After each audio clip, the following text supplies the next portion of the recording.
Olá, boa noite. Estamos iniciando mais um podcast, Pode Prosa e Café, e hoje nós estamos a ilustre presença aqui de Fábio Diógenes, escritor, entre tantas outras especialidades, né? Seja bem-vindo. Muito obrigado, é um prazer imenso poder estar aqui ao teu lado, né? Você que é uma figura ímpar, que tem trazido grandes reflexões para nosso município, né? Obrigado. E o seu acolhimento é muito bom. E parabéns pelo engajamento. Espero que possa crescer cada vez mais. Essa é a intenção, né? Vamos juntando força e chegar lá. E, de certo modo, o município em si, a gente precisa investir um pouco mais em comunicação, cultura, tratar as questões políticas, questões sociais, Sim. que é o que você tem trazido nos diversos segmentos, né? Vamos andando devagarzinho a gente chegar lá, né? Chega, com certeza, unida forças, assim como pessoas como você e outros que têm nos apoiado, a gente vai chegando lá com certeza. Nosso podcast iniciou com uma proposta de fomentar a questão da leitura e unir forças, né? Como você bem colocou aí, na cultura, política de uma forma geral, porque também tudo envolve política, né? Não só questão partidária, mas a política pública é muito necessária. Sim. Em tudo, e com foco em leitura. Então, assim, a questão está ali nos apoiando e a gente traz essa proposta de falar sobre ler, a importância do ler. E para começar, queria se pudesse falar um pouquinho sobre a tua infância. O prazer de ler começou na infância? Como foi que começou esse prazer de ler? A leitura em minha vida, ela começou pelo incentivo de minha mãe, né? Minha mãe, ela sempre sentiu essa necessidade por conta das ausências, da carência dela, que ela não teve essa oportunidade, e ela sentia essa necessidade e falava: filho, estuda, leia, e ela falava uma coisa que eu vou abrir para vocês, assim, falava assim: ó, leia, quando você estiver pegando uma revista adulta, você leia pelo menos os diálogos, não foca na figura. De verdade mesmo, esse é um conselho que ela sempre dava, e eu colocava isso no intuito. Só que despertar o gosto de ler onde você não tem o exemplo da leitura, Sim. é complicado. É o que a gente tenta fazer hoje, né? A gente tenta incluir os nossos filhos na leitura, só que também a maioria dos pais não leem. Infelizmente. Até na escola a gente encontra essas dificuldades. Encontra essas dificuldades. E aí eu comecei a ler letras de músicas da Legião Urbana. Porque eu tive contato com a Legião Urbana por volta dos 10, 11 anos de idade. Numa família de amigos meus aqui de Andaraí, da Dona Dora, né? E eles trabalhavam em garimpo, então eles, no garimpo naquela época, na final de 85, 89, 90, todo garimpeiro ouvia rock, né? E o rock estava em ascensão. Então eu tive contato com a Legião Urbana, e as letras do Renato Russo, já naquela época, me tocavam de certa maneira. Então eu comecei a ler mesmo, pegava as letras para ler.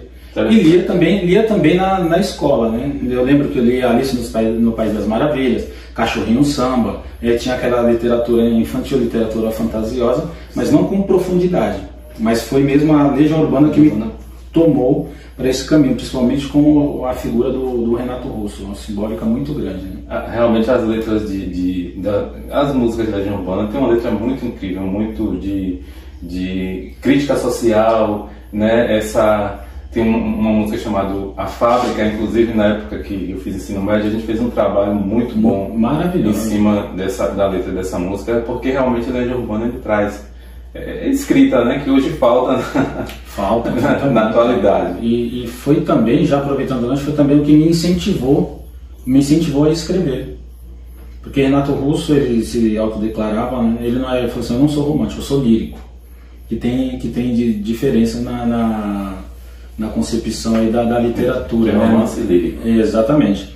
E aí, quando você pega uma letra, por exemplo, você citou A Fábrica, você pega a letra Índios, que você traz todo um protesto social e uma introdução histórica social sobre a formação do nosso país, né? Sim. Que e às vezes você vai entender aquilo como se fosse uma declaração de amor. É uma declaração de amor, mas uma declaração de amor protestando.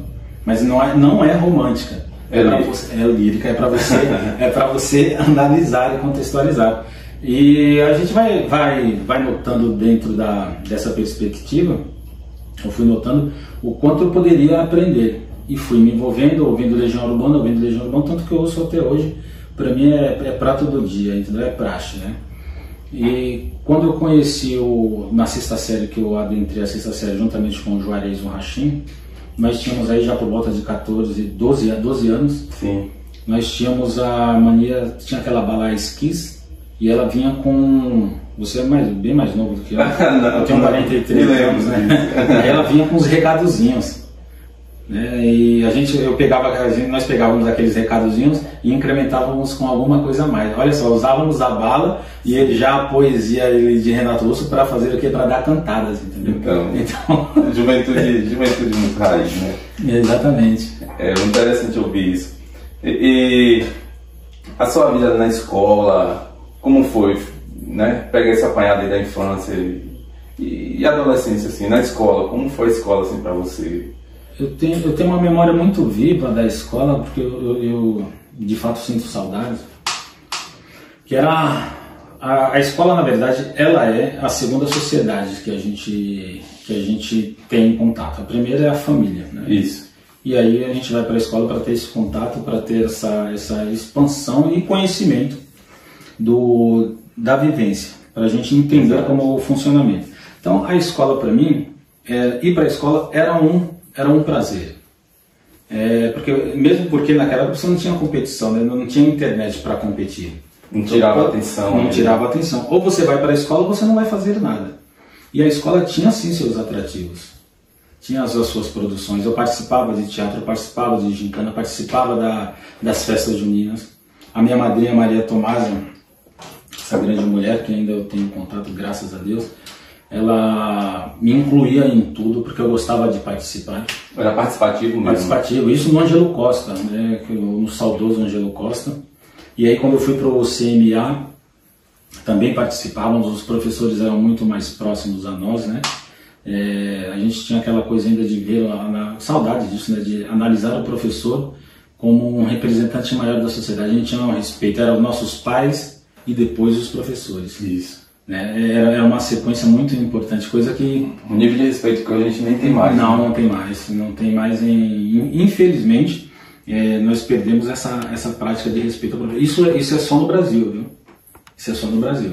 E em algumas regiões também. Em outras regiões ainda preserva-se muito o respeito, né, ao professor, mas lá fora, meu professor é visto como autoridade, como alguém formador, como alguém essencial para a formação de uma sociedade. Né? Essa perca de respeito por parte dos alunos de alguns alunos direcionados aos professores, que realmente tem uma importância grandiosíssima assim, na formação de qualquer ser. Né? Com certeza, eu não teria feito nada do que fiz, do pouco que faço, porque eu acredito que tenho muito a fazer, se não fosse a escola. De verdade mesmo, se não fosse a escola, se não fosse ter frequentado a possibilidade de frequentar uma universidade, mas a quem me deu a base mesmo foi a escola.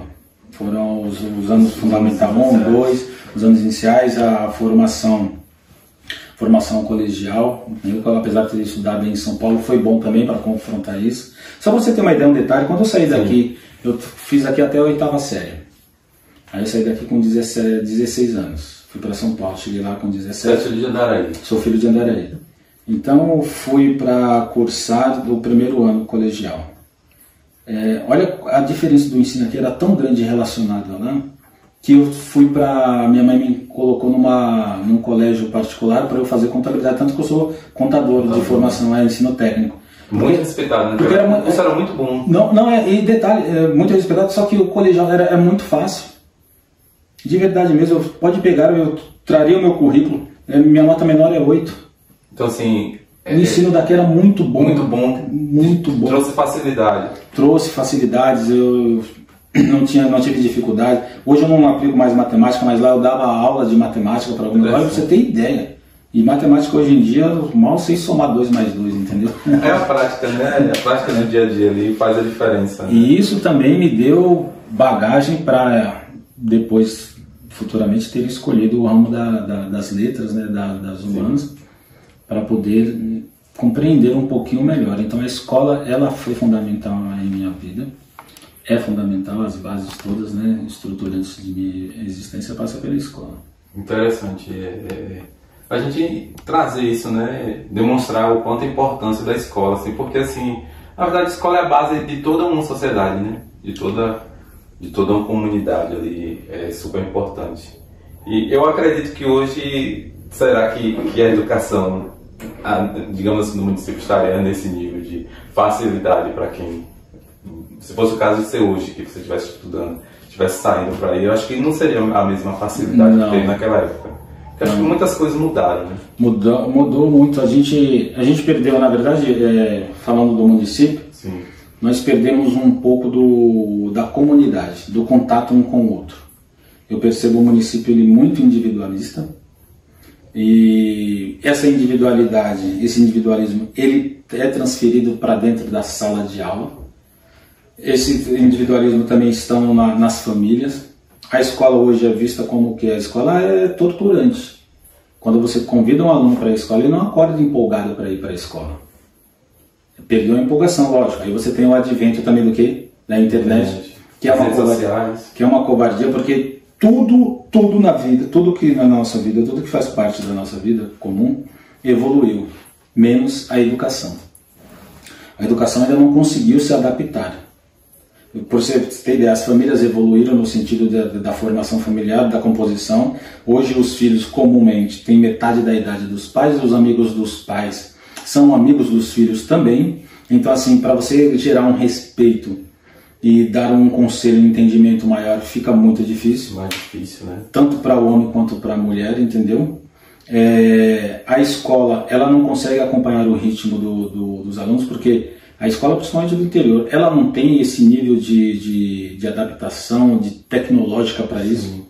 Os governantes não querem, não vão fazer esse tipo de investimento, porque sabem que o investimento em educação é libertador, é necessário. Gera liberdade. Gera liberdade, lógico que gera liberdade. Então, quanto mais o pensamento for enclausurado, diminutivo, melhor para administrar. Então, a escola, para a gente pensar a escola como educação, sem contar com o advento que a família hoje atribui à escola professor hoje é educador, o que eu acho um erro tremendo.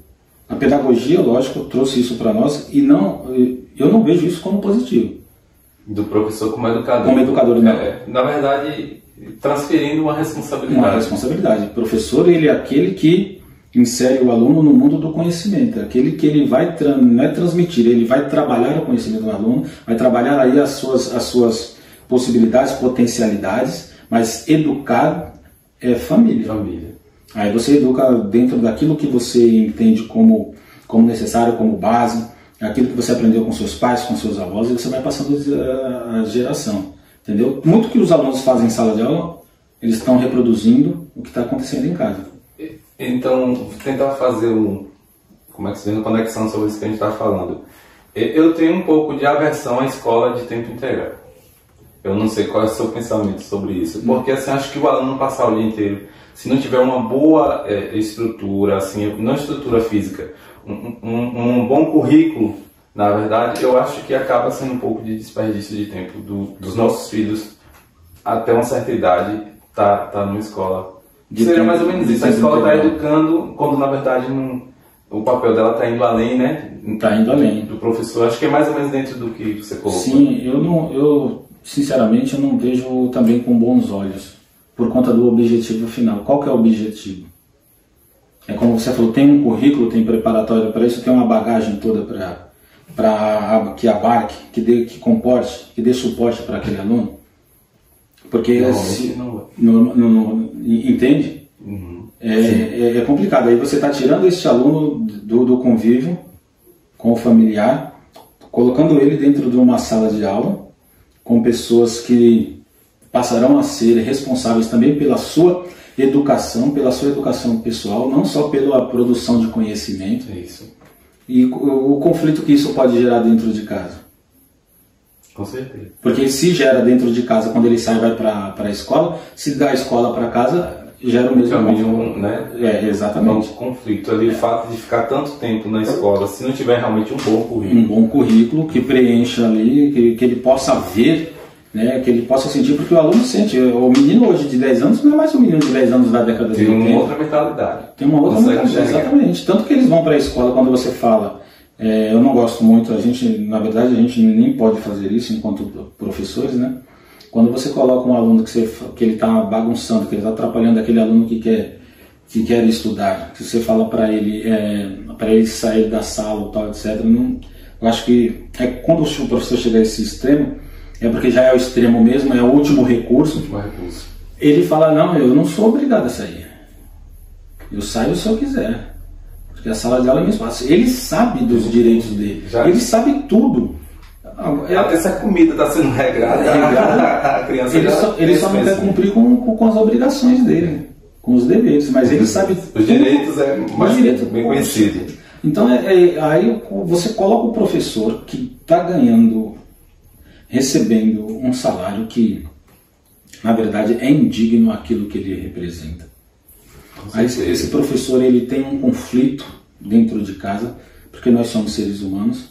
Ele vai para a sala de aula para administrar os filhos de outras pessoas que também têm conflitos dentro de casa, e esses alunos saem também com conflitos. Aqui no nosso caso, muitos vêm só para merendar, porque não tem refeição dentro de casa. De verdade mesmo, eu já dei aula na rede municipal e eu sei que é uma realidade, não faz. É realidade. Aí você vai administrar esse conflito, é menino que chega porque o pai é bêbado, porque a mãe é drogada ou porque os dois são drogados. É porque o pai está desempregado, a mãe está empregada, eles estão passando por necessidade. É porque no seu... Cara, como que um professor vai administrar isso? E ainda tem que dar conta dar suporte para competir com isso aqui. Competir com as redes sociais, com a internet. De verdade mesmo, é complicado. Com certeza. Ser professor não é... Tem que ter um jogo de cintura muito grande hoje. Exatamente. A não ser que ele não quer ser um professor. Ontem eu li uma frase que cabe muito bem para os professores. Uma frase que era o seguinte, um rapaz, uma reflexão, falou assim, alguém não tá segurando, não tá cuidando do seu leão aqui, porque eu tô lidando com... Uma savana. Uma savana inteira. Exatamente. Não é fácil não ser professor. Não é uma savana inteira. É no café. Então, Fábio, a gente falou sobre o gosto de ler, né, falamos sobre a infância, e vamos falar também um pouco sobre o gosto de escrever, né? Ler e escrever, eu acredito que está meio quase que atrelado. Mas você é um escritor, tem 2 livros lançados, vamos falar um pouquinho sobre esses livros? Eu tenho 2 livros publicados individualmente e tenho um em parceria com a poetisa Jaqueline, que foi um projeto de repasse de verbo da Lei Aldir Blanc. Então, na verdade, são 3. Ah, sim. E tenho mais 9 livros já prontos para publicar. 100% prontos? 100% prontos. Crônicas, contos, poemas e prosa. Interessante, cara. É prazeroso a gente ouvir isso. E estou trabalhando que eu vou terminar até o final do ano, no filosófico. Que parece até nome de filme do Steven Spielberg. O lado oculto da filosofia. Olha, já spoiler aí. Já. Tá dando spoiler pra gente, a gente querendo na frente. Eu tenho partilhado alguns pensamentos, algumas reflexões nas redes sociais que são advindas deste livro. Então, assim, o gosto da escrita veio muito por conta da leitura e a vontade de expressar. Só que eu sempre fui, como Renato Russo é lírico, eu sempre fui muito mais deprimente. Eu sou mais ou menos como o Manuel Bandeira, sabe? Sabe espreitar a morte o tempo inteiro, escrever coisa. Brian, né? O escritor inglês americano, que é um dos precursores do romance, do romantismo mais antigo, né? O inicial. Sim, e eu espreito muito com essa questão depois que eu vim a descobrir que é muito também questionamentos voltado ao existencialismo. Aí eu passo muito por essa questão e eu era muito novo, escrevi algumas coisas muito fortes, e minha mãe, aos 16 anos, eu tenho poemas que eu vou publicar aí que tem dos 16 anos. Quando você tinha 16 anos? 16 anos, aí eu tenho lá dos 12, 14, quando eu comecei a escrever, tenho em casa lá, tudo compilado, tudo em caderno ainda, tudo escrito, né, manuscrito, e aí minha mãe lia e falou assim, filho, mas poxa, essa é a visão que você tem do mundo? Já tinha uma visão crítica. Já 16 anos, é tudo muito pesaroso, porque as coisas não chegam para nós, pelo menos a gente que escreve, não chegam para nós como vê os olhos comuns. Por exemplo, uma borboleta que voa, quando eu vejo uma borboleta, eu não vejo simplesmente uma borboleta a voar, a desfilar as suas multicolores. cores, entendeu? Sim. Eu vejo que a reportagem tem uma transformação, tem um tempo de vida. Então eu vou... isso vai dando margem para você criar. Entendo um pouquinho, que eu também gosto um pouco da escrita. Da escrita. Né? Então meio preguiçoso, mas eu gosto da escrita. E aí eu fui criando, eu fui escrevendo. Eu trabalhei durante 15 anos no escritório em São Paulo, que eu trabalhava e escrevia. Muitas das coisas que eu fiz foi nesse escritório. Aquela coisa também de você acordar de madrugada, eu achava que fosse mentira. Mas é verdade, você acorda de madrugada com uma ideia e escreve a ideia, e aquela ideia você consegue escrever 2, 3 folhas, às vezes um poema. Teve livros, este livro aqui, sim, que nós, né, Poesia que é do Rio Paraguaçu. Isso que é com parceria com a Jaqueline. Tenho 10 poemas nesse livro que eu escrevi em 2 dias. Interessante. Entendeu? Eu já escrevi 15, 20 poemas em 3 dias. Que aí o Fernando Pessoa, ele vai chamar, né, que ele teve uma profusão de pensamentos, Fernando Pessoa. Ele escreveu, se eu não me engano, qual que é o livro? Eu esqueci o nome do livro do Fernando Pessoa, que é o Guardador de Rebanhos. Ele escreveu assim, numa pegada só. É aquele instante, né, de inspiração. Exatamente. Dizem que Roberto Carlos sempre anda com um gravador. Roberto Carlos cantor, né? Sim. Anda sempre com um gravador, porque quando vem inspiração já está pronto ali para cantar a letra da música. Já mesmo. Então essa inspiração existe, de fato. Existe, e isso acontece muito. E escrever é isso. Eu costumo dizer que a escrita é um segmento da minha vida. Eu não conseguia viver sem escrever. Para mim, escrever é uma coisa e outra, entendeu? Ao mesmo tempo. Interessante. É o que me traz paz. Sobre esse livro aí, é importante a gente frisar, o pessoal que vai estar ouvindo o nosso podcast, que ele está em PDF disponível, né? Pode estar entrando em contato aí com a gente, com você, tá nas redes sociais, pedindo que está disponível PDF totalmente de graça, né? Poesias maravilhosas, eu li e realmente poesias muito interessantes, contando a história do nosso município. Do nosso município é uma visão um pouco, como sempre da minha linha, uma visão sempre crítica, né? Eu sempre faço críticas sociais e toda crítica social que eu faço eu me incluo sempre, entendeu? Todos os meus livros, normalmente você vai ver que os personagens eles são sempre nas primeiras pessoas, tanto do singular quanto do plural, é para me incluir. E mesmo que estivesse implícito, sempre vai ter um lado pessoal ali do autor, né? Não tem como. Eu estou sempre sob a égide do mesmo julgamento que eu faço. Eu não posso fugir disso, não tem, né? Como, Não tem como. Porque, como eu falo, eu tenho um livro chamado Poesia para o Outro. Quem é o outro? O outro também sou eu. O outro é alguém que está também querendo se encontrar, está querendo também se perceber neste mundo. Muitas vezes também está representando ali uma turma, né? Ali no livro, no conteúdo do livro, né? No conteúdo do livro, exatamente. Com certeza. É isso. E o outro livro, fala, né? A gente vê isso aí de poesia, mas tem mais outros 2 lançados, né? Tem o primeiro. O primeiro foi o prólogo, que eu lancei em 2015. Aventuras e Desventuras. Eu criei um personagem chamado Tião para poder falar das coisas do Brasil, desde a formação, né, o sentido de formação e ao qual papel nós estamos prestando. Ele é para ser em 2 volumes. Eu comecei a trabalhar no 2º volume, só que eu não consegui ainda desenvolver. Então ele é em prosa e poesia.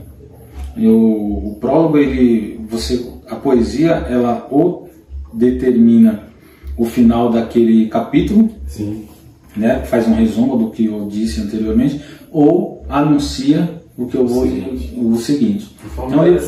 É um livro bem curtinho, eu costumo misturar, né? Tanto que eu tenho um livro de contos e crônicas, vai tudo no pacote.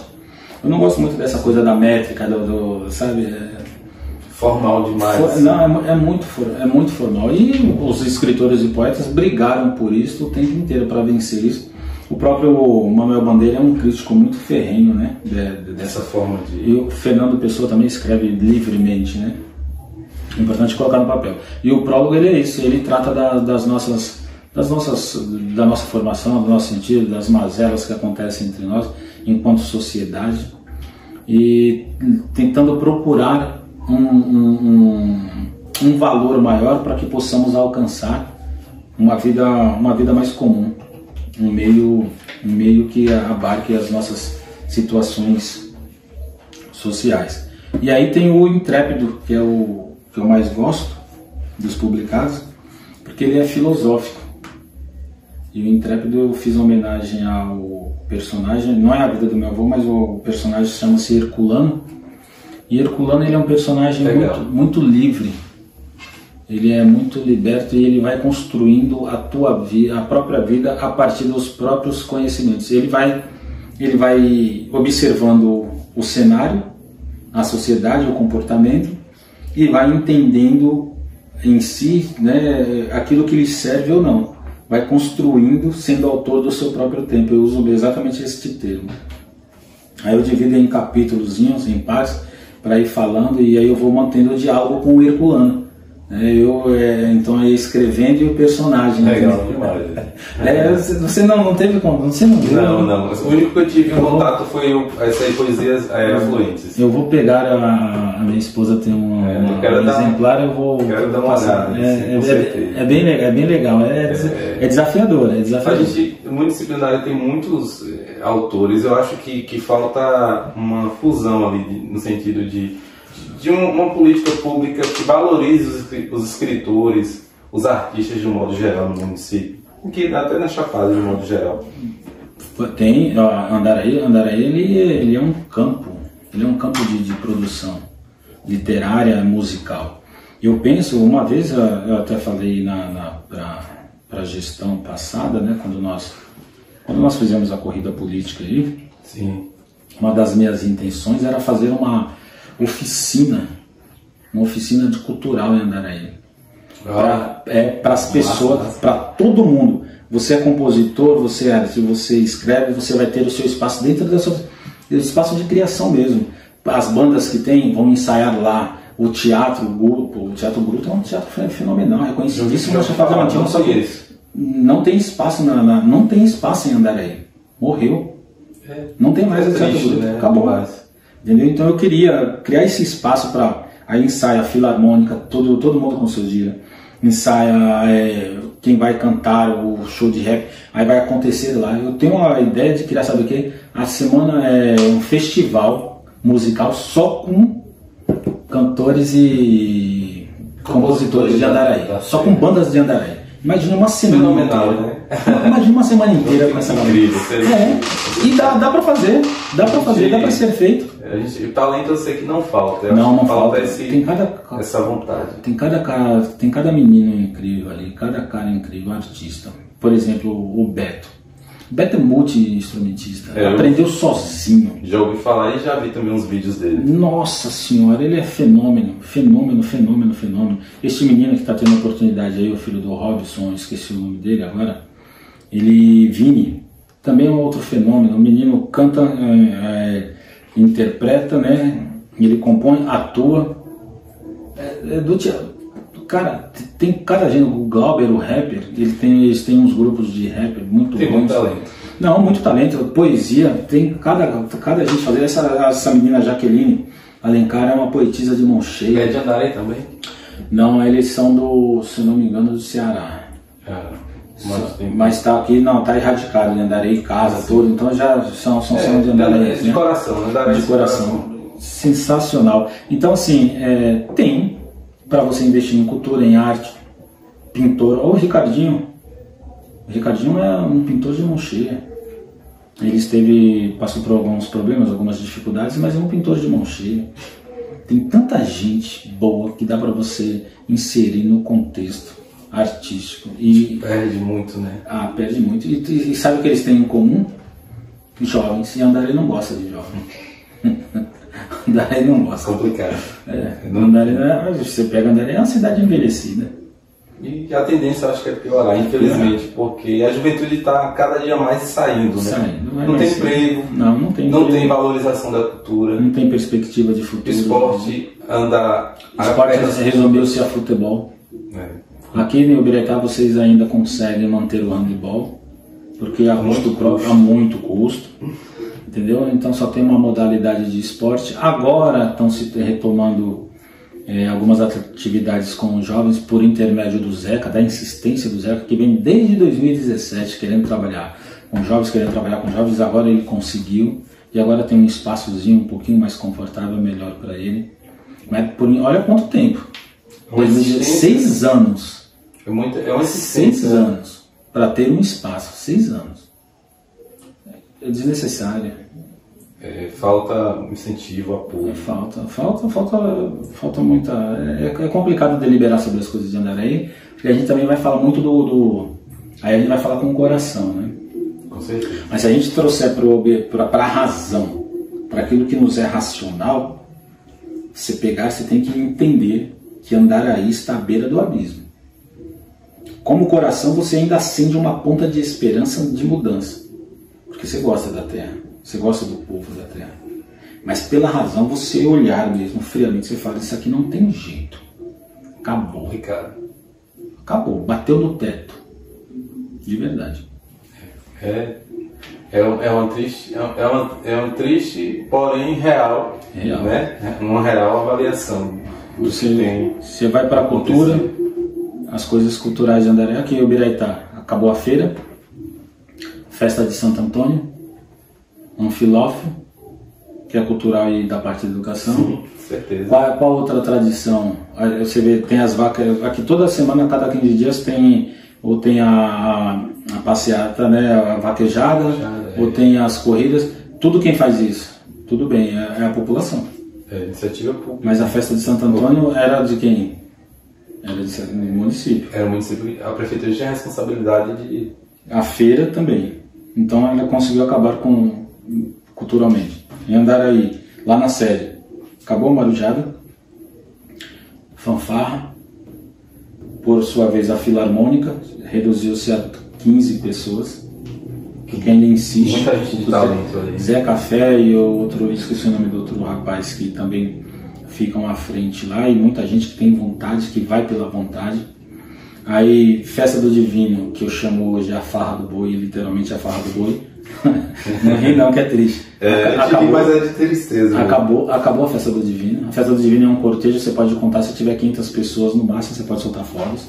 E a Festa do Divino era um cortejo que começava lá na saída da Praça do Rosário, e o corpo de pessoas, a multidão ia pegando mais ou menos até ali onde está o Luiz Abreu. Olha a quantidade, o Ciro que fazia. Onde está a casa do... Hoje não, hoje começa ali, termina ali, vai aquela... E solta fogos e passeata, para você ter ideia, vai um monte de carro atrás, né, da High Society. Está todo mundo cansado. Está todo mundo cansado para compor uma festa que era tradicional. O São João acabou. Aí você tem o esporte, Jogos Abertos. Já foi muito falado. Muito falado, nossa senhora. Muito empolgante. É uma coisa maravilhosa assistir os Jogos Abertos. Acabou. Então, o que você tem em Andaraí que ainda é vivo na memória? Que você fala assim, ainda é legal. Você tem o Réveillon das Águas, que é mantido ainda, mas a muito custo, porque o Réveillon das Águas, como a levada, era uma festa que foi particular, foi criada por alguém e tornou-se uma festa cultural. Ponto. Positivo, maravilhoso. E aí você tem só essas duas festas. A levada, que não sei se vai resistir por muito tempo, e você tem agora o Réveillon das Águas. Todas as outras questões culturais de Andaraí, findou-se. Então, coisas já tradicionais. Eu ia até perguntar sobre essa dificuldade, quando a gente estava falando dos livros ali, não de edição, mas assim, de conseguir apoio. É muito difícil, né? Não tem. Essas festas culturais que já têm tradição, conseguiu se, né, digamos assim, acabar ou diminuir a força.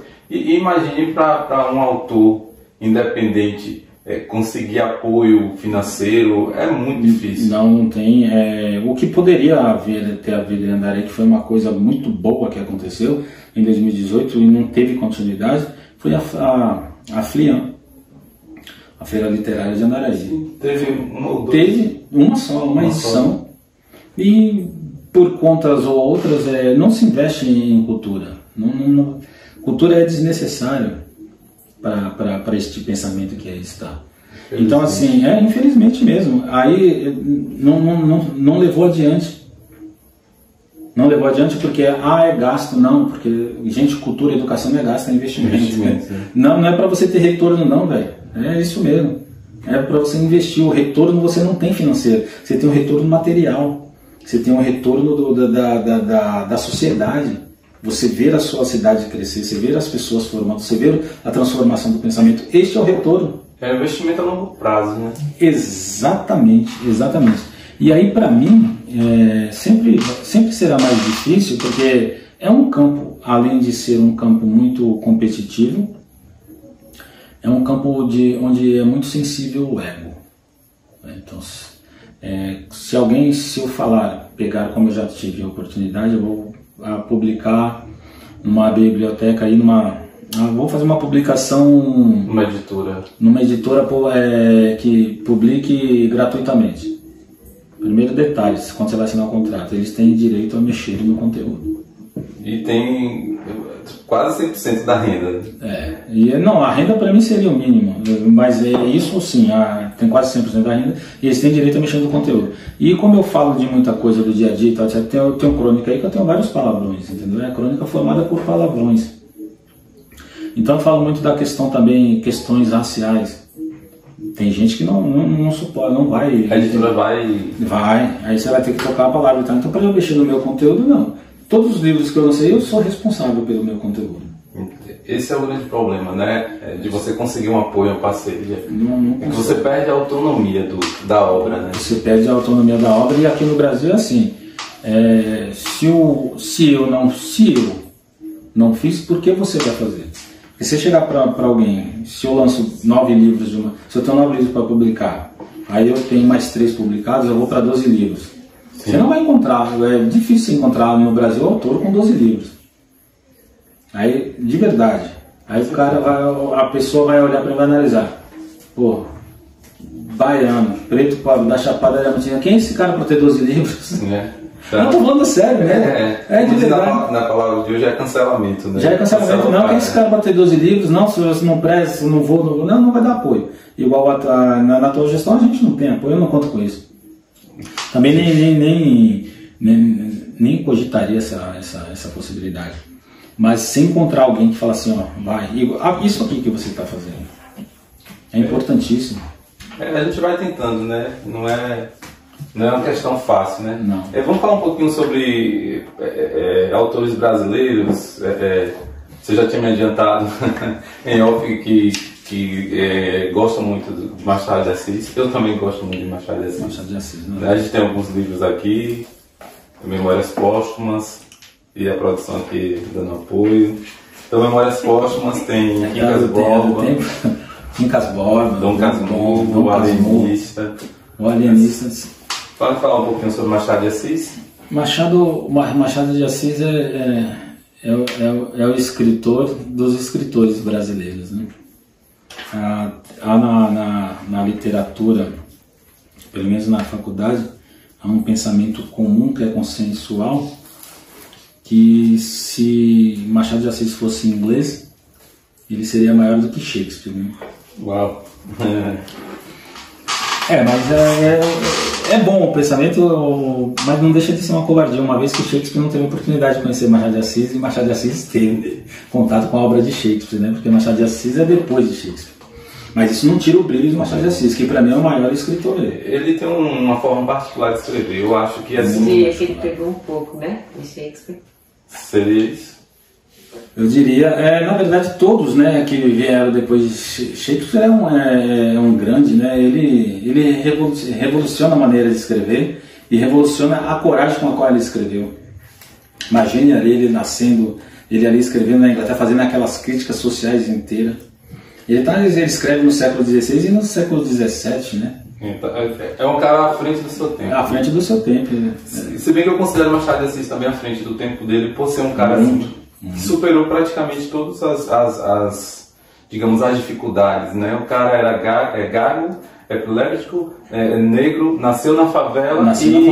E assim, só vendo a biografia dele que a gente vai saber isso, porque ele não coloca isso em momento nenhum. Não, como impedimento. Como isso impulsiona ele, né? O cara que teve dificuldade em estudar na escola regular, muito cedo teve que trabalhar. Aprendeu a falar mais de 3 línguas, falava até, eu acho que ele era poliglota, isso mesmo. Ele aprendeu a falar por ele mesmo. É autodidata, né? É autodidata. Ele entra no jornal, né? Ele tem a sorte de trabalhar naquela parte de colunas e tal, etc. E vai. O Machado de Assis, ele é referência literária para todo mundo. Só porque que ele não é trabalhado. Machado de Assis não é muito trabalhado. Lima Barreto. Já leu alguma obra do Lima Barreto? Triste Fim de Policarpo Quaresma? Não lembro assim, mas eu já li um pouco sobre a vida dele, assim, né? Sobre esses autores aí brasileiros. Quando você lê o Triste Fim de Policarpo Quaresma, você se vê. É o Brasil atual. Machado de Assis, na verdade, é quem define o Brasil real do Brasil ideal, entendeu? Sim. Ele que vai fazer essas análises na obra dele. As obras, né? O realismo, né? O realismo. Praticamente ele batiza uma escola literária. Uma escola literária, e ele consegue escrever no realismo, ele consegue escrever no romantismo e consegue escrever no naturalismo. São três escolas literárias que o cara é fenômeno, né? É pouca coisa? Com certeza, é muito. Tem outro autor atual que é o Laurentino Gomes, né? Tem até essa parecida. Sim, eu li o dele, o 1808. Tem essa sequência de livros sobre escravidão também. Que é rico demais. A gente precisa, todo brasileiro deveria ter contato, acesso a um livro de história para ele entender um pouquinho da nossa formação. Muito profunda. Muito profunda, e é uma leitura super fácil, simples. Chega a ser até poética a leitura dele, bem como a do Darcy. Lembra que nós comentamos? Sim. Darcy Ribeiro também, que tem um livro, né, Formação e Sentido do Povo Brasileiro. E é muito bom, chega a ser poético, é de fácil leitura, mas de fácil compreensão. Quem ler aqui, qualquer um que tem um nível de leitura aí, básico, né? Pode pegar e ler. Não tem aquela leitura assim. É um conteúdo aprofundado, mas entrar de forma muito clara. Muito clara. E também desvendando aqui, aproveitando, mesmo Machado de Assis, essa coisa, quem tem 15, 16, não, pode ler sim, leia, que vai entender sim. Tem alguns contextos. Aqui no Dom Casmurro, a única coisa que fica na incógnita, né? Esse Capitu traiu o Bentinho ou não? Eu acho que traiu. Tem teoria sobre isso, tem livros. Alguns livros depois. Tem teses e teses de doutorado. Não, eu também acho que sim. Eu acho que sim. Pelo menos no teatro traiu, né? Há duas correntes de pensamento, né? Um pretendendo que Capitu traiu e outro que não. Que não. Olha só que legal, né? Como a literatura. Como que pode a literatura ser tão grandiosa, assim, causar tantas interpretações? Tem gente que acha que Romeu e Julieta existiram. Porque tem túmulo. A gente estava assistindo um filme que falava justamente sobre isso. Pessoas vão lá escrever cartas. Escrever cartas. Olha como personagem marcante. É por isso que nossa frase é ler mais que abrir um livro, abrir um portal para outros mundos. Para outros mundos, mas é isso mesmo. A nossa batida aí, né? E então, Fábio, nosso papo, eu não sei se está chegando ao fim, mas é muito gostoso falar sobre todos esses assuntos que a gente está falando. E aqui eu queria que falasse um pouquinho sobre o cuidado com o corpo e a mente, né? Que a gente está falando, mente sã, corpo são. Eu sei que gosta de praticar esporte, gosta de manter o corpo saudável, então gosto. Eu comecei por necessidade mesmo, foi por questão de saúde. Quando eu tinha 23 anos lá em São Paulo, né, devido a vida lá ser muito corrida, e as comidas lá não são tão naturais quanto aqui, né? De verdade mesmo. Você compra carne lá, você não compra essa carne que a gente compra aqui nosso amigo aqui ao lado do Giovanni, que é uma carne que você vai... Não, tudo lá é batizado, é sério mesmo. A manga, o tomate tem gosto de agrotóxico, eu tô falando sério, não comia tomate. O alface você sente, o peixe não é peixe, é qualquer coisa menos peixe, não tem gosto de peixe. De verdade mesmo. É tudo muito artificial. O frango que a gente come lá, aqui também a gente ainda come esse frango que é industrializado. Você sabe que esse frango, ele vive 40 dias. É muito rápido, né? São 3 meses para um frango ficar a ponto do que a gente está comendo aí, tem 40 dias de vida. Imagina. Terrível, né? Pô, então eu ganhei peso pra caramba. Eu tenho o mesmo peso que tenho hoje. Quando eu tinha 23 anos que eu entrei na academia. Eu tinha lá 90 quilos, eu peso mesmo 90 quilos. Só que eu tinha 23 anos e usava calça 46 e camiseta GG. Eu continuo usando camiseta GG, mas usava calça 46, hoje eu uso calça 42. Deu uma reduzida em tanto. Né? E para mim foi o que? Foi a necessidade, e aí da necessidade eu encontrei um rapaz lá que foi muito generoso comigo, que ele partilhou e falou para mim o seguinte: você veio para cá, você veio sozinho, não foi? Foi. Alguém te pediu para vir? Não, você quis vir, foi. Você venha sozinho. Não venha para ficar forte, não venha para ficar bonito, não venha para emagrecer. Venha, coloca isso no teu hábito. Venha porque você precisa vir, porque você quer vir, porque você quer estar. Falei mesmo, assim, você fala assim, faz na tua agenda aí. Todo dia eu vou à academia, 5 vezes na semana eu vou à academia. Coloca isso no seu pensamento, não se preocupa. Aí eu falei, pô, é legal, 23 anos, ouvi um bom conselho, aí eu comecei. Com 3 meses que eu estava indo aí 5 vezes na semana e tal, 4, aí as pessoas começavam a falar, minha mãe falou, pô filho, seu ombro tá diferente, sua postura e tal, pô filho, tá legal. Eu falei assim, tá. Eu falei, aí de lá pra cá, mantive, e aí eu senti que isso melhora o funcionamento, tanto que quando eu tô com algum problema eu vou correr. A corrida eu introduzi na minha vida em 2013, então quando eu tô com algum problema, você me vê correndo muito, é porque eu tô com algum problema. Eu saio para correr, eu saio para andar, eu saio para fazer exercício. Então assim, é necessário. E aquilo que os gregos falavam, que foi copiado dos egípcios, portanto dos africanos, a mente sã, ela dá o corpo sã, ele dá a mente sã e vice-versa. A gente precisa, a gente que trabalha com intelecto, você que é uma pessoa que trabalha também, você vê quando a necessidade, muitas pessoas, né? A necessidade que você tem de fazer exercício. E é necessário mesmo. É bom cuidar da saúde, a gente precisa. Eu ainda extrapolo porque eu faço uso de bebidas alcoólicas, né? Não todo dia, mas é prejudicial, entendeu? Não é saudável. Não é saudável. Não é como tomar um café, né, velho? Então, então assim, a gente precisa praticar exercício, ter uma educação alimentar regular boa e procurar fazer de certa maneira aquilo que a gente gosta. E ser bem pago fazendo aquilo que a gente gosta. Quem faz o que gosta não trabalha, né? A vida tensa, mais ou menos. Exatamente, mas você tem que ser recompensado, viu? De verdade. Não eu faço porque eu gosto, sem recompensa. Tem que ter valorização. Com certeza. Então, filosofia e a aplicação da filosofia na vida, qual seria assim, a importância da filosofia e a aplicação na sua vida no dia a dia? A descoberta de um mundo, né? É o desvendar de mundos. Como eu tenho falado do lado oculto, há um perigo muito grande na repetição de tudo, entendeu? Sim. Então tem muita coisa a filosofia, uma filosofia de vida, você adotar uma filosofia de vida para a tua vida individual, é uma coisa, é diferente da filosofia enquanto reflexão para a vida. Esta que a gente tem aí, os grandes. Você vai pegar os autores ocidentais, você vai pegar Kant, você vai pegar... aí você vai John Locke, você vai pegar o Hobbes, Thomas Hobbes, você vai pegar Foucault, Bourdieu, que agora são mais aqui conosco, né? Aí você vai ter lá para trás Goethe, que escreve tanto filosofia quanto também poesia. Você vai ter uma porrada de gente. Na Inglaterra você vai ter, na França você terão os iluministas, os franceses, Voltaire, Montesquieu, você terá Rousseau. Então você vai ter grandes. Só que é o seguinte, aí tem Nietzsche, que eu não posso deixar de citar, que para mim é o filósofo dos filósofos. Sim.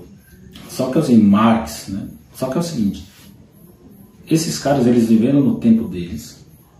A filosofia deles é uma filosofia ocidental, portanto, voltada para o Ocidente. O Ocidente, quem compõe o Ocidente inicialmente é a Europa, portanto, é uma filosofia eurocêntrica, voltada tão somente para eles. Portanto, você trazer isso para o teu convívio, para cá, porque a filosofia, isso vai caber para mim, é um perigo muito grande, porque são entendimentos e épocas e composições totalmente diferentes. É como pegar uma roupa de alguém e querer que dê em você. Exatamente, você quer ver por que eu estou falando isso? Piaget, o outro grande, o nosso brasileiro, o pai da pedagogia nossa, o Gilberto Piaget, Paulo Freire. É pedagogo ali. É pedagogo, Piaget, Paulo Freire, aí você tem o do behaviorismo, como é que é o nome dele? Aí você tem Vygotsky, tem uma galera. Essa galera escreveu, falou pedagogia, aí você tem Montessori e tal, você tem Erasmo de Roterdã também que se preocupava com pedagogia, sabe? Lutero se preocupava com pedagogia. Você vai pegar e vai aplicar isso hoje nas escolas, com o advento da internet. Aplica que eu quero ver. É uma outra realidade, né? É perigoso. E isso que a gente fez, pegou essa filosofia pedagógica, fizemos e introduzimos isso na escola para que seja aplicável, para você olhar para o aluno está lá. Mas o aluno não conseguiu avançar. Aí inventaram, como é que chama? Mas teve avanços, né? Aí você tem avanços, mas aí você vê que agora ele já lê melhor, então você tem que considerar este ganho mínimo e tal, não sei o que. É a pedagogia da pobreza mesmo, de verdade. As formas de avaliar. Né? As formas de avaliar, você vai avaliando por baixo, você tem um processo que está aí há 20 anos sendo feito isso, e você tem hoje também esse enfraquecimento, essa dependência do aluno em decodificar textos. Tanto que você pede para um aluno de ensino médio aí, para ele decodificar um texto, é difícil, de verdade. Até de séries mais avançadas. Mais avançadas, porque ele estava acostumado lá o quê? A isso. Ele vem no Fundamental 1 com isso, ele vem no Fundamental 2 com isso, e ele vai para o ensino médio Só que no ensino médio, meu irmão, ele tem que se virar. Senão a coisa não anda, porque o professor do ensino médio ele não vai ficar perdendo tempo, né? Perdendo tempo, desculpa a expressão, mas ele não vai ficar. Ele não vai ficar ali mastigando, não. Como nas séries anteriores. Porque se ele chegou lá, ele já está preparado. Então a filosofia, ela é aplicável para a tua época. E é o que eu tenho dito agora, o problema da universalização do pensamento. Eu trago isso também no livro, como fonte de reflexão. Para mim, cidadão, homem preto, pobre, baiano, afrodescendente, qual que filosofia serve para mim? A que está mais próxima de mim, só serve para mim as filosofias dos africanos, que ainda estão em condições equiparadas à minha hoje. Então eu posso ler muita coisa dos filósofos africanos, principalmente do pessoal do Kemet, né, da filosofia kemética, para poder trazer para a minha realidade, para poder fazer uma leitura, ou ler alguém que está escrevendo agora, neste tempo de agora, como a Catiúcia Ribeiro, entendeu? Como a intelectual diferentona, né? Como a Luísa Mandela, entendeu? Tem o Menestrel, o Marginal Menestrel. Tem uma galera que está escrevendo que é muito próxima a nós, que está tratando desta realidade.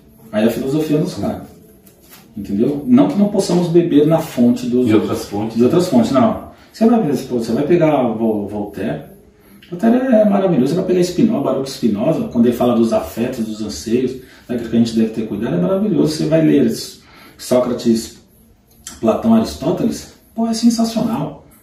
É muito bom, só que trazê-los para cá, para esta atualidade, é um perigo enorme e é o que se tem feito. Essa transferência Exatamente. de um tempo totalmente diferente, né? Muitas coisas se aplicam. A filosofia está aí para nós irmos reconstruindo o mundo, foi o que eles fizeram, irmos imaginando o mundo, está aqui. E tanto no livro Intrépido eu falo, tudo o que vocês leram aqui, por favor, vocês não repitam, não me tornem um tolo, entendeu? É do livro não lançado ainda. Não, é do Intrépido, já lançado. Já lançado. Amanhã eu vou entregar para você. E eu falo assim, você acabou de ler o livro, por favor, você fecha. Não transmita para outro, não me torne um tolo. O que eu falei aqui só serve para cá. Não vai querer fazer nada, não. Eu aprendi isso com Machado de Assis. Você dialogar com um leitor, Machado de Assis faz muito isso, né? Ele dialoga com o leitor. Sim, dialoga bastante. É um ponto bem interessante dele, né? Um ponto marcante dele. As pautas? Produção aqui, sei não. Eu acho mal barato isso. É sério, eu fico fascinado com a interação de vocês. É legal, né? De verdade mesmo. Vocês têm... A gente falou sobre bastante assunto, rapaz, aquele papo, viu? Papo maravilhoso. Rapaz, você já deu tudo isso de hora mesmo, foi? Considerações finais, assim, alguns assuntos que a gente... 50 e poucos minutos. Não, mas tem, pode falar à vontade, o tempo aqui não está delimitado. Não, eu tenho um livro chamado isso, né? Sem Limites para Falar, entendeu? Dá spoiler dos livros que ainda não foram lançados. Pode ser. Tem o... Quem sabe, né? Pessoas se interessem também em apoiar, porque é uma causa importante, né? Olha... Quem escreve sonha com isso. E a outra vontade que eu tenho também é de ter aí... Tem pessoas que estão fazendo isso, né? Publicando livros, principalmente nessa vertente hoje muito voltada à comunidade, ao povo preto. E está lançando livros, só que isso ainda não chegou para muita gente essa informação. E os processos são muita burocracia. É quase uma entrevista de trabalho. Não sei se você agora não tem que preencher currículo, mas às vezes eu mando algumas propostas para fora e você vai preencher um currículo de verdade mesmo. Você demora 40, 50 minutos. Nos primeiros 15 minutos você já perdeu a vontade já. É tanta pergunta, só falta perguntar no currículo porque o gato meio. Então é tudo para não dar certo mesmo, entendeu? É uma prova de fogo, né? Aí eu tenho aqui, ó, As Flores do Outro Jardim, que é um livro que eu comecei e terminei em 2020. Né, As Flores do Outro Jardim, que é só poesia, só poemas. Aí tem o Crônicas para Ninguém, que eu concluí lembra que nós tivemos uma conversa na semana passada, né? Acho que foi. No sábado retrasado.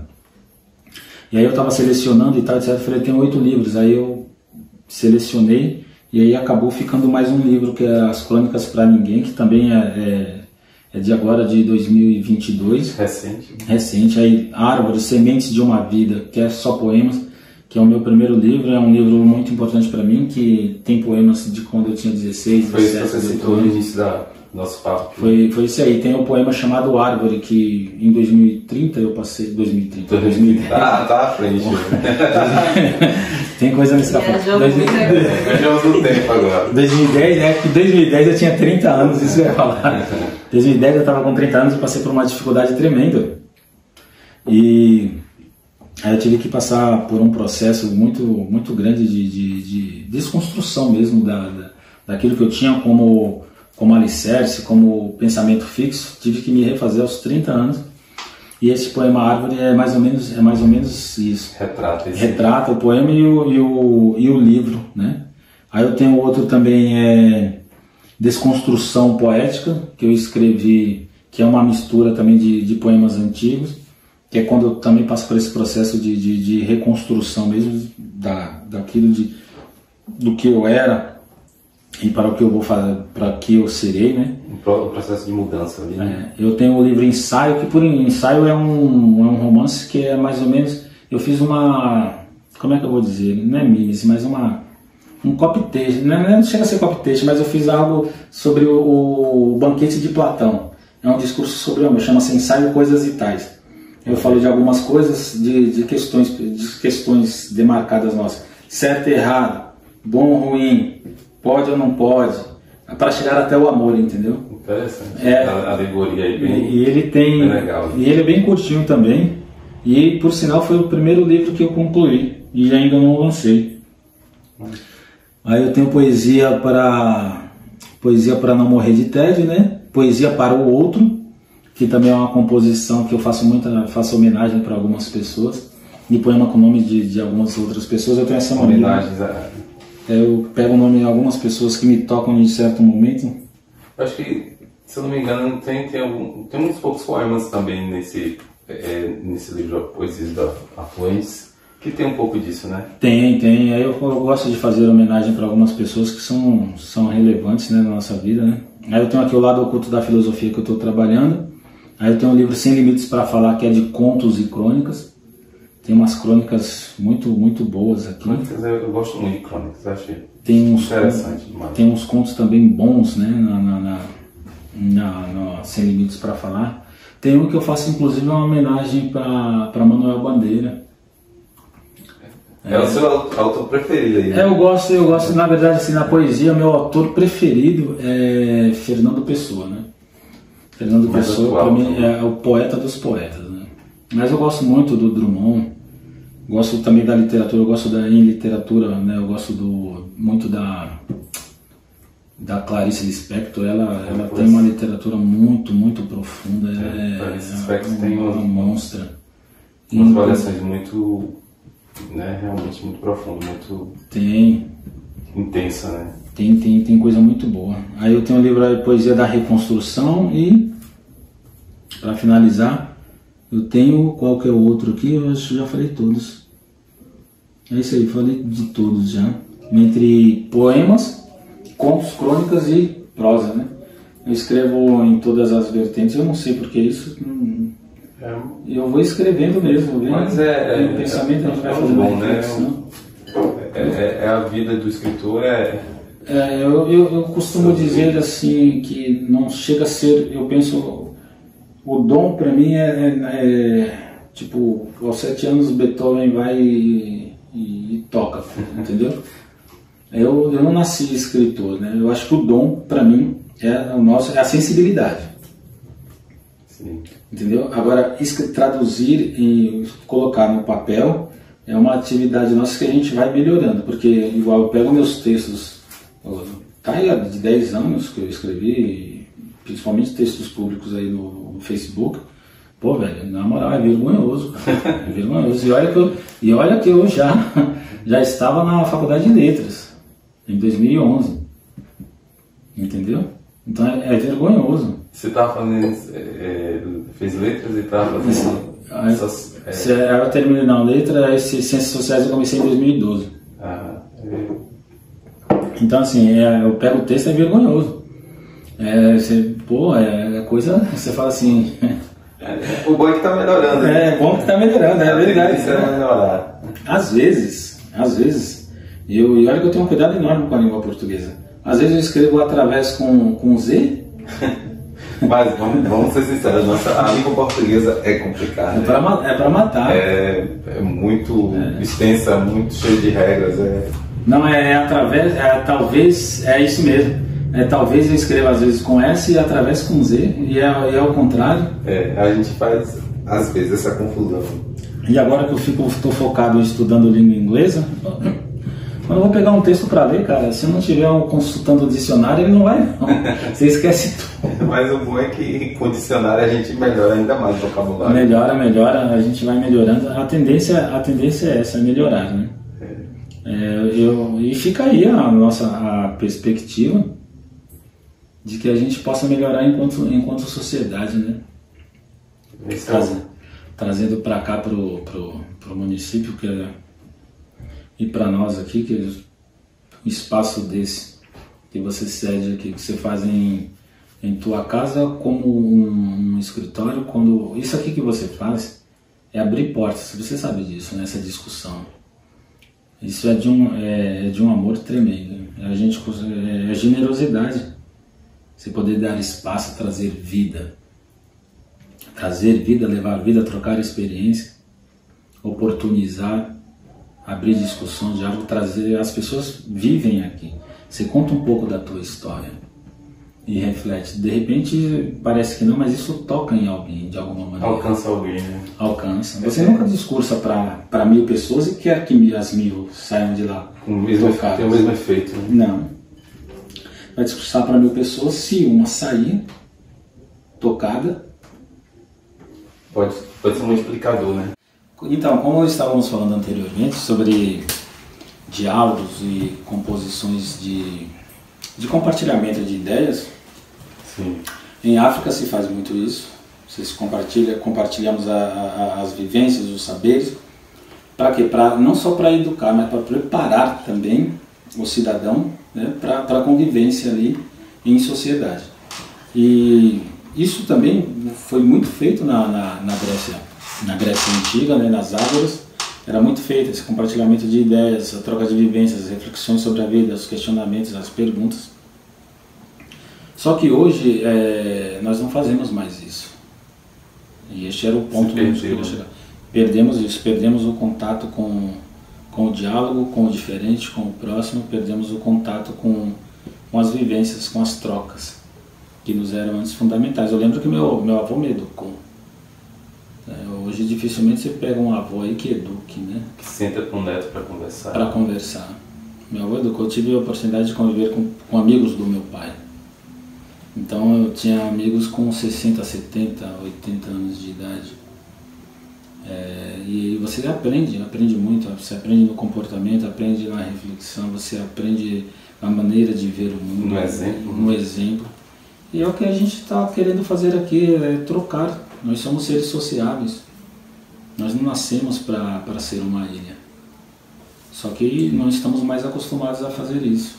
Desacostumamos de fato, isso não tem sido incentivado, sobre aspecto algum. A gente passa por uma crise de isolamento social muito grande, entendeu? A internet traz a proposta de tornar a gente mais próximo e acaba afastando, né? Acaba afastando e a juventude, infelizmente, é quem tem mais sofrido com isso, porque não tem tido um limite, ela não tem um time, né? Até um dia, não tem um cronograma. A juventude, ela está vivendo tudo muito intensamente, parece os românticos do século XVIII e início do século XIX ali, que eles vivem tudo muito intensamente, tem uma decepção, cometem suicídio. Entende? É terrível, é tudo muito rápido, é tudo muito fluido, como o Bauman falava isso, né? A fluidez, né? O amor líquido, a modernidade líquida, é tudo para agora, tudo por instante. Então eles querem muito, se tem no celular, é só celular, se não é celular, não é celular.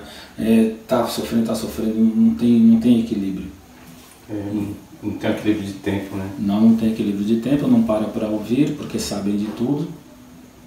E quando querem falar, são donos da verdade. Tá difícil manter o diálogo, tá difícil ter essa troca. Isso está reproduzindo muito na nossa questão política, reflete muito no que a gente tem como sociedade, reflete muito na escola, na formação, reflete muito em todas as nossas questões sociais mais íntimas, mais sensíveis. A falta de diálogo, a falta de trocas, a falta de convivência, a falta de aceitar o outro como ele é. Fala-se muito em amor hoje em dia. Mas que tipo de amor? E eu costumo dizer que a gente ama aquilo que a gente domina. Que a gente não tem domínio, a gente não ama. É mais fácil você criar 15 cachorros do que um ser humano. E depois falar que o cachorro é o melhor amigo do homem, lógico. Ele come quando você dá, ele toma banho se você der, ele passeia se você levar, ele toma vacina se você trouxer. Ele não tem escolha, a escolha dele é ficar ali te esperando. Você sai, quando você volta, um dia depois, ou meia hora depois, 40 minutos depois, ele fica contente em te ver. É o controle. É o controle. E o ser humano não é assim não. Você sai, e aí, pô, não falou que ia ficar 2 horas na rua, voltou cedo porque... Porque o ser humano o ser humano tem vontade, o ser humano reflete, o ser humano tem aquilo, ele tem as suas angústias, tem as suas aflições, ele tem suas maneiras, a maneira de viver, de encarar o mundo, que é diferente da nossa. Então nós temos que interpretar os sinais o tempo inteiro, a todo momento, respeitando espaços e composições.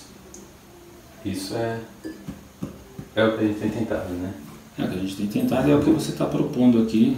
E fica aí o nosso agradecimento, fica o meu agradecimento mesmo. Eu espero que sigamos, né, adiante e que as pessoas que estejam assistindo, né, de certa maneira, no que puder ajudar. Estamos abertos a qualquer tipo de ajuda, né? Exatamente. Interação pode vir com o pensamento, pode ser uma maneira de com bem material, não tem problema mesmo, de verdade. Melhorar o espaço, trazer novas ideias, pode tratar disso, falar isso, introduz tal questão, traz um pensamento diferente, discordante, façam alguma coisa diferente, é legal.